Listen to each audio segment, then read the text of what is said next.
They still remember it, though remember might not be the right word. It's more like a photograph burned into someone else's mind, the way an old neighbor might tell it. You should have seen that kid the first time the ball hit the strings. It wasn't in a country club. It was on a cracked public court tucked between apartment blocks, where the chain-link fence rattled with every gust of wind and the smell of hot asphalt rose like steam. The sun sat heavy overhead, baking the lines until they shimmered. Motorbikes coughed past on the street behind. Somewhere, a vendor shouted over the noise. The racket was a cheap one, Walmart special, plastic still clinging to the grip. It hadn't been chosen after careful thought. It just appeared. Maybe it was a discount bin find, maybe a cousin's forgotten toy. Then came that sound, the first clean thwack. The ball leapt off the strings and sent a small electric shiver through their hands. They froze for a moment, like they'd unlocked a hidden trick in the universe. That was the hook. Not points, not rankings, just control, pure and simple. At the time, they weren't thinking about a career. They were thinking about copying the moves they'd seen on YouTube. Federer's smooth backhand, Serena's fierce serve, Nadal's whipping forehand. They'd shout the players' names out loud while swinging, like some ritual of becoming. A kid playing for fun, until a seed took root. From that day, tennis stopped being just a game. It became a quiet promise, one they didn't know they were making. They didn't notice the real shift when it happened. But their parents did, quietly, at the kitchen table, long after dinner plates were cleared. Numbers scratched on the back of a grocery receipt. Tuition, racket, strings, shoes, clothes, court fees, tournament entry fees, travel, food, a running total that always seemed to climb faster than their child's ranking. From the outside, it looked like progress, a teenager trading school hallways for hard courts, collecting medals from local events. But up close, the picture split in two. On one side stood the backed players, fresh strings every week, private coaches tracking every forehand, nutrition plans, overseas training camps. On the other, the self-made, restringing only when the gut frayed to threads, training alone, skipping tournaments because gas was expensive and hotel rooms weren't free. The Wildcard, literally, was the golden shortcut. An invitation that spared you the grind of qualifiers, placed you directly into the main draw, and with it, the eyes of recruiters. The lucky ones seemed to collect them like souvenirs. Others never saw one, no matter how many matches they scraped through. One Saturday they walked onto court against a kid who had it all. Matching kit, embroidered towel, a personal coach leaning against the fence with a clipboard, and a sponsor's logo stitched over his heart. Across the net, their own corner was two folding chairs from the back of a minivan, with mom and dad trying not to look like they didn't belong. For the parents, the hardest part wasn't the money, it was the decisions. Which tournament is worth the risk? How many times can we say yes before the mortgage says no? Every no felt like a door closing. Every yes felt like a gamble with stakes they couldn't afford to lose. And yet somehow the kid kept playing. From the outside, it looked like discipline. From the inside, it was just the only way life existed. By the time most kids were still asleep, their day had already begun. 5:30 a.m., alarm, no snooze button, a quick stretch, breakfast in 3 bites and out the door. By 6:30, they were on court. The morning air still cold enough to see their breath, drilling serves and forehands until the sun started burning the surface. School happened in fragments, sometimes in a classroom, sometimes in the back seat of a car with worksheets balanced on a knee, sometimes on Zoom between training blocks. The schedule never loosened. Afternoons were for tactical drills, conditioning, and endless repetition until the legs felt like wet sandbags. Dinner was fuel, not a meal. Evenings were for recovery routines, ice packs, foam rollers, stretching bands looped around doorknobs. By 9 p.m., lights out. It was a life measured in training blocks and tournament dates, not birthdays or weekends. They missed every field trip that didn't fit the calendar. Party invitations stopped coming. Not out of malice, but because people got tired of hearing, "Sorry, I have practice." Friends noticed. Teachers noticed. "Why are you always busy?" they'd ask, half curious, half annoyed. The answer never made sense to them. How do you explain to a classmate that you can't come to their barbecue because missing one practice feels like losing ground you'll never get back? The statistics were grim. Studies showed burnout rates among young tennis players spiked higher than in almost any other youth sport. The constant travel, the early specialization, the solitary nature of the game, it all chipped away at the mind before the body was even done growing. And yet, from the outside, it still looked like discipline.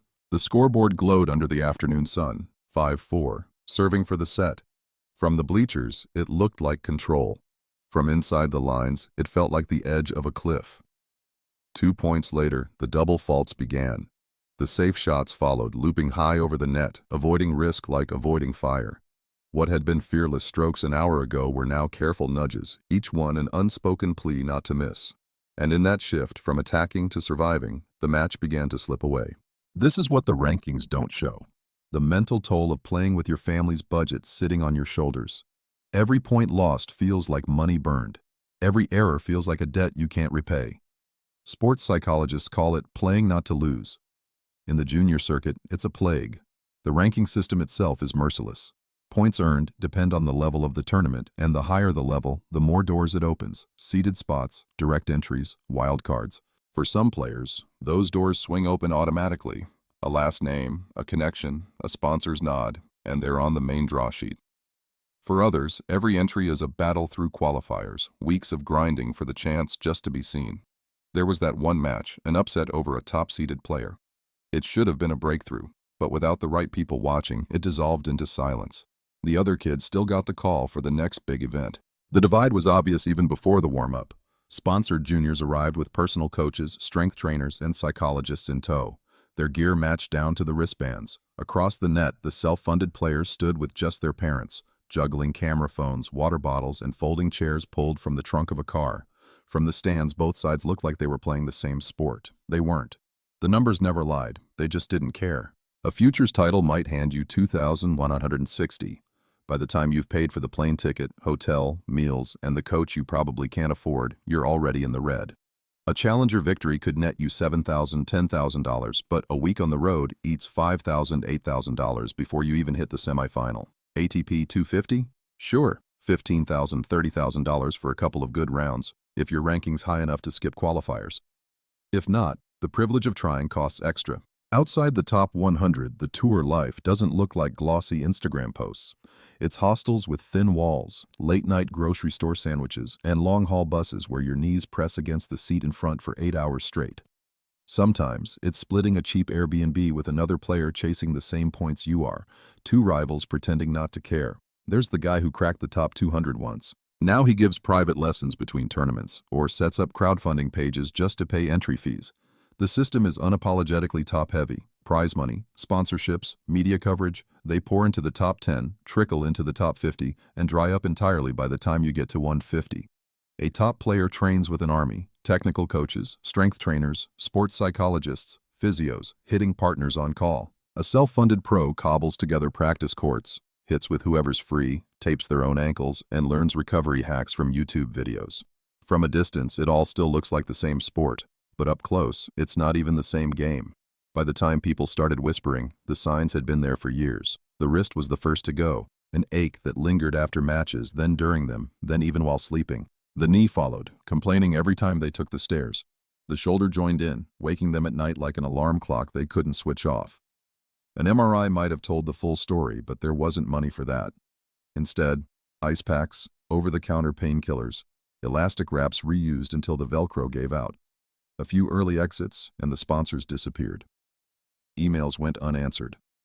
The logo on their shirt vanished quietly, as if it had never been there at all. The damage wasn't just physical. Confidence began to leak away, point by point. Matches felt like tightropes. One slip and everything unraveled. They stopped entering certain tournaments, not because they didn't want to compete, but because they couldn't stand the idea of being seen losing again.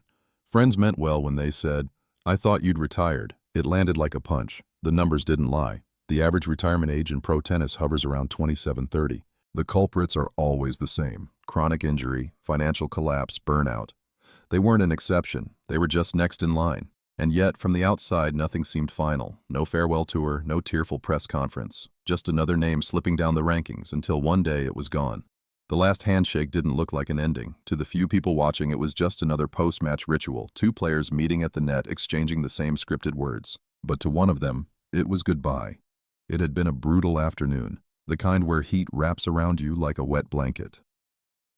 The scoreboard read 6-4, 3-6, 2-6. In the final game, their legs felt heavy, each step a reminder of the miles already run in a career that had outlived its momentum. Across the net stood a teenager, quick, sharp, fearless. Shaking that hand was like shaking hands with a younger version of themselves, one that hadn't yet learned how unforgiving the road ahead would be. Weeks later, their name vanished from the rankings. No official statement, no farewell video, no calls from tournament directors or former rivals. Just silence, like they'd never been there at all. After that, choices loomed. Coaching at a local club, starting a small academy, switching careers entirely. None of them came without a fight. Finding students, building trust, rebuilding income from scratch. Other sports had safety nets, retirement funds, alumni programs, transitional support. Tennis offered none of that. Here you land on your feet if you can. If not, you hit the ground hard. The match had ended with polite applause, the kind given out of courtesy rather than awe. But the real ending happened later, in the quiet of an empty locker room, with a racket bag zipped shut for the last time.